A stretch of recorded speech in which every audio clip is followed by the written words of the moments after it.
Welcome to the He's Got Issues Independent Comics Edition number 8. I'm John Cooney here to preview new independent comics being released April 10th, 2013, beginning alphabetically with Boom Studios and Adventure Time with Fionna and Cake number 4. The fun, fan-favorite Adventure Time series continues. The Flame Boy rescued by Fionna and Cake is a secret. The critically acclaimed new series written and drawn by Fionna and Cake creator and Adventure Time storyboard artist Natasha Allegri continues. Don't miss the hottest series of the year. We've got Aliens vs. Parker number 2 of 4. Left to their own devices, the ill-prepared, underskilled, and low-on-sleep slacker crew of SpaceX are facing a horror even greater than losing to a bunch of 12-year-old snot-nosed brats back home.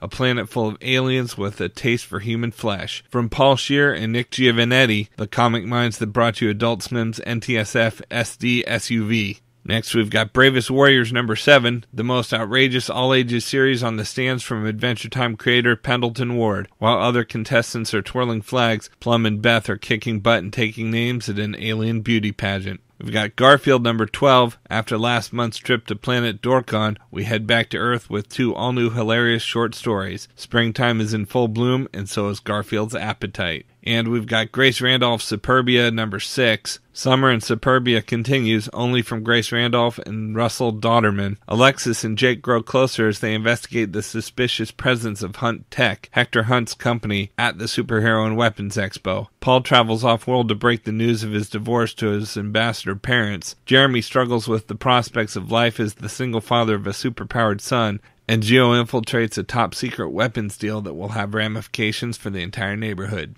From Dark Horse Comics, we've got Buffy the Vampire Slayer Season 9, number 20. The loss of the world's magic has finally hit Buffy hard. As friends and family continue to fall, Buffy is helpless, and Xander is beyond fed up with helplessness and Buffy. He is so finally ready to do something about it. Special guest artist Carl Moline. Season 9 continues. Xander's secret revealed. Next, we've got Sledgehammer 44 number 2 of 2. Outgunned and outnumbered by an army of Nazis, a group of GIs must band together and unleash the Hyperborean power of the mysterious man in the iron suit in order to make it home safely. Super Soldier, the Iron Prometheus returns. From BPRD Hell on Earth, the Pickens County Horror, and Django Unchained artist Jason Latour.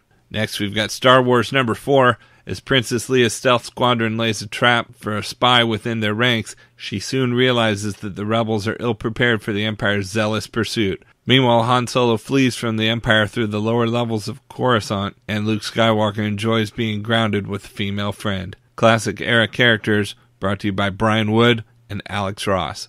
And we've got X number 0. 3 crime lords in the decaying city of Arcadia have received photographic death sentences from the mysterious X-Killer. Their cunning defenses won't stop Arcadia's vigilante from making sure each one of them suffers. From the pages of Dark Horse Presents, Dwayne Swarzinski of Punisher and Godzilla, and Eric Nagayan brutally relaunched Dark Horse's classic vigilante. From Dynamite Entertainment, we've got Garth Ennis' Jennifer Blood number 25. She's no longer orphan teen Jessica Blute, or suburban mom Jen Flowers, or the criminal known as Jennifer Blood. She is now just another inmate at Las Chicales Women's Correctional Facility. Friendless, alone, stabbed in the back a dozen times by her fellow prisoners, bleeding out into the dirt. We've got Green Hornet number 34. Welcome to Century City, the home of the Green Hornet. The new Green Hornet has the support of the police and City Hall, and the people love him. Will that be enough to stop a terrorist group bent on detonating a dirty bomb? The new Green Hornet may need a new partner. We've got Lord of the Jungle number 14. This is it, the final showdown between everyone's favorite ape-man and his arch-nemesis, Russian super spy Nicholas Rokov. For their arena, the two men have the ruins of Opar, the lost city of gold in the heart of Africa. Rokov takes the upper hand by enslaving the primitive denizens of Opar, but it's going to take a lot more than an army of depraved man-beasts to stop our hero from rescuing his true love, Jane. There's only one problem. Does Jane love the ape-man back? Action, adventure, romance, lost wonders of the ancient world. Lord of the Jungle number 14 is the thrilling conclusion to the Return of the Jungle Lord story arc. It's pulp fiction in all its unsubtle glory. Next, we've got Peter Cannon Thunderbolt number 8. Thunderbolt heads into temptation as Peter Cannon returns to New York, where his secret is threatened. His relationship with Ada Leva takes a strange turn, and he becomes a moving target alongside the people out for his blood. We've got Shadow number 11, the pulse-pounding conclusion to Revolutionary, El Rey and his enforcer, the Black Sparrow, have hatched a scheme to seize control of Spain from the ashes of the Civil War. Who can stop this mad would-be dictator and his lust for power? Only the Shadow. With the help of Miles Crofton and George Orwell, the Shadow must infiltrate El Rey's castle to strike at the villain in his own lair. Who lives? Who dies? The Shadow knows. We got Vampirella number 28, Theories of Relativity, Part 2 of 2. Vampirella's mother, Lilith, claims she's not the same evil manipulator she used to be, and she's willing to go to great lengths, depths, to prove it. Also in this issue, the origin stories of Criswell and the Conjuress are concluded. We've got Vampirella Strikes number 4. The demon Balthazar knows that Vampirella and her ally, the fallen angel Janus, have been charged by heaven to recover its missing general, and has derailed their search by casting them into the gladiatorial pits of the 10th level. Can our raven-haired heroine survive the area's hellhounds and upset Hell's schemes? And we've got Warlord of Mars, Dejah Thoris number 24.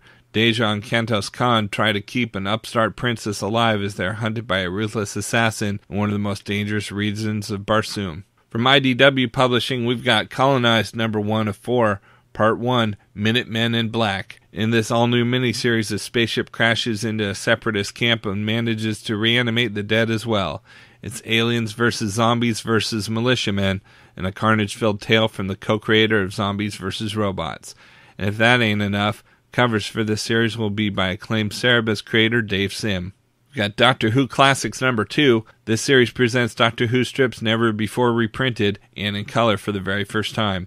In this issue, the complete Invaders of Gantek story featuring the 7th Doctor, written by Alan Grant of Judge Dredd and Batman.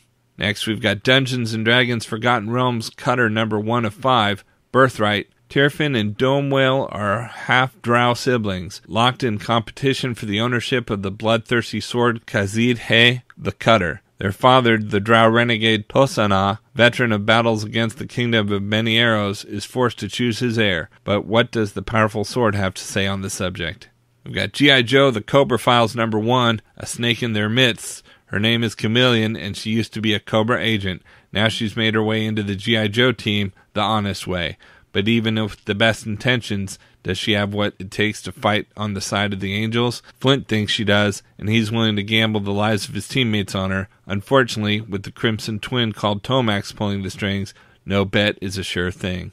We've got Kiss Solo number 1 of 4, The Demon. The 4 who are one go it alone. Up first, the Demon takes the stage in Radioactive, a tale of blood, revenge, fire, and the 4 horsemen of the apocalypse. Beloved Kiss artist Angel Medina returns to the fold to tell this explosive tale. We've also got Mars Attacks number 9. In the small town of Tortilla Flats, New Mexico, events are unfolding that could change the direction of the war. What the heck do a boy and a former mobster have to do with it? Don't miss any of the action in this runaway hit series. We've got Rocketeer Hollywood Horror number 3 of 4. His rocket pack gone, his girl not speaking to him, and all of Hollywood about to fall into the clutches of the sinister Otto Ruin. What's young Cliff Secord to do? And what's that dangerous-looking thing Peavy's been building anyway? It's back to square one for the Rocketeer, as he has to learn to fly all over again. Next, we've got Star Trek Countdown to Darkness number 4 of 4. This is it. Don't miss the shocking conclusion of the official prequel to next spring's Star Trek film sequel. Overseen by Star Trek writer-producer Roberto Orci, this climactic issue leads directly into the upcoming blockbuster as Kirk, Spock, and the rest of the Enterprise crew fight for the fate of the galaxy.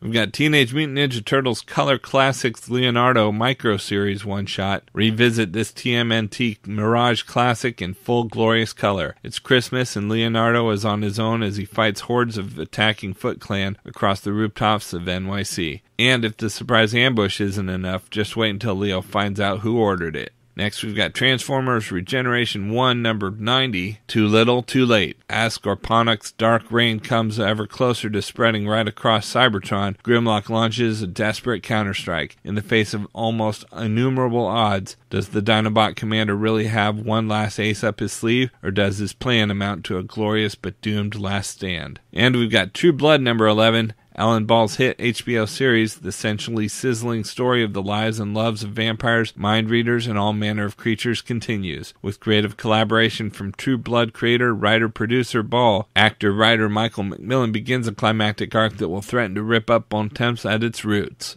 From Image Comics, we've got Invincible Universe #1. In the aftermath of Invincible 100, the death of everyone, Dinosaurus has left his mark on the world. Can heroes from across the universe, Invincible, the Guardians of the Globe, Tech Jacket, the Astounding Wolfman, and more, contain the damage done, or are the end times of the Invincible Universe ahead? Next, we've got Saga #12, Prince Robot IV makes his move. And we've got Sex #2, second issue collector's item. Simon Cook's journey into the underbelly of Saturn City continues. Think about it. How repressed would you be after waging a war on crime for the entirety of your adult life? What happens when the superhero power fantasy finally ends? Find out by buying more Sex. And we've got Walking Dead #109. Maggie and Sophia pick up the pieces and continue their lives at the hilltop. From Valiant Entertainment, we've got Archer and Armstrong #9. It's all over for the Eternal Warrior. Gillett and Armstrong must set aside their sibling rivalry long enough to defeat the deadly new champion of the Null, Archer. It's win or go home, i.e. die, as Wrath of the Eternal Warrior reaches its bone-crushing conclusion. And we've got Harbinger #11, all new arc, all new jumping on point. Harbinger Wars continues in a standalone 4-part arc of Harbinger, featuring the return of original series artist Carrie Evans. The world has just become a much bigger, much more dangerous place for Peter Stanchek and the Renegades.